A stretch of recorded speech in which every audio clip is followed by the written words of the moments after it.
Hello. This is the 174th edition of Catch of the Day, available on the Branch Talk YouTube channel. Today we're going to continue, once again, reading from a book written by Doug Mitchell. It's entitled The Four Carpenters, The Ensign, The Time of Jacob's Trouble, and The First Deliverance. Starting near the top of page 12, we read, As during Brother Harde's time, the world was watching the nations represented in the UN, with the leading of the US, England, and allies, the Assyrian, working to make the way for the Jews to gather together, Zephaniah 2, 1 and 2. In the Promised Land, it would be natural for him to think that the four carpenters who are to fray the Gentiles who were in control of the land, thus making the way clear for the return of the remnant, were some part of those same peoples, the UN, who were largely Gentiles and included the descendants of those who had scattered Israel, Judah, and Jerusalem, the four horns. Especially in light of the fact that he was being shown that World War II, wherein the subject and the identity of the Assyrian was unfolded, was the fulfillment of Nahum's prophecy.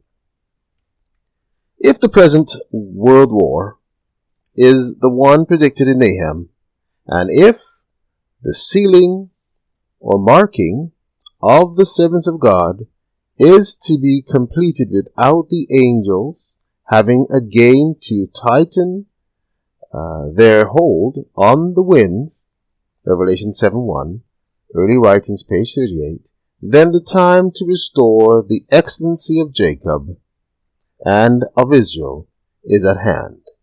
At long last has come the hour for Zion's deliverance from Gentile bondage, and for her children to return to the land of their fathers.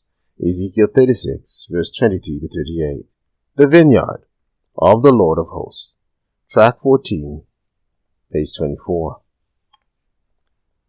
From all appearances, it looks as though we are very, very close to the fulfillment of these prophecies. Only one thing hinders it, and that is that we have not finished our work. Had we taken the message of warning to the church, this could all have been finished by now. For the nations are all ready. God will hold it until we get our work done. Another thing that is certain is that it is for our good, whatever happens, and whoever wins, if we are followers of God, in spirit and in truth. 12 Symbolic Code 1:24.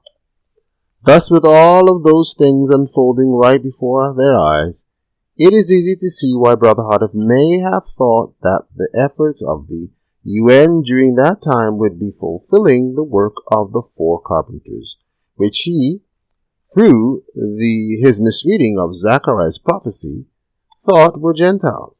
But prior to 1948, those who controlled the land were Arab-related peoples, and were not generally the four horns that scattered Judah, Israel, and Jerusalem. So their partial removal from parts of Palestine by the UN to make way for the current Jewish state can't be considered as being the fulfillment of the work that the four carpenters are to accomplish. Moreover, the ones who have been and are actually controlling the land are those in the UN, the descendants of the four horns, under the leading of those who are identified as the antitypical Assyrian, US, England, and allies. For the Jews are quite dependent upon their support and protection, and thus are still pretty much under their control, as to some extent, are the Arabs, etc., who control part of Jerusalem and surrounding Israel. Even more so because of the Assyrians' presence in the Middle East today.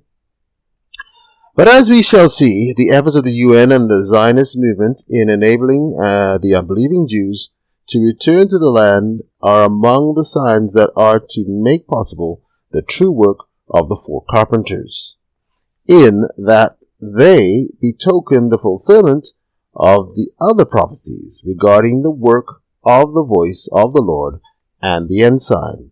This brings us to the treading of the hypocritical nation. As to who has final control of the land before the saints return there, and what is to transpire there before the four carpenters fray the four horns, there is yet another aspect to consider. That is, the scriptures say that the Assyrian is to go into the land to punish the hypocritical nation, the people of my wrath. O Assyrian, the rod of mine anger, and the staff in their hand is mine indignation. I will send him against an hypocritical nation, and against the people of my wrath will I give him a charge to take the spoil and to take the prey, and to tread them down like the mire of the streets. Isaiah 10, verse 5 and 6. Interesting. Take care.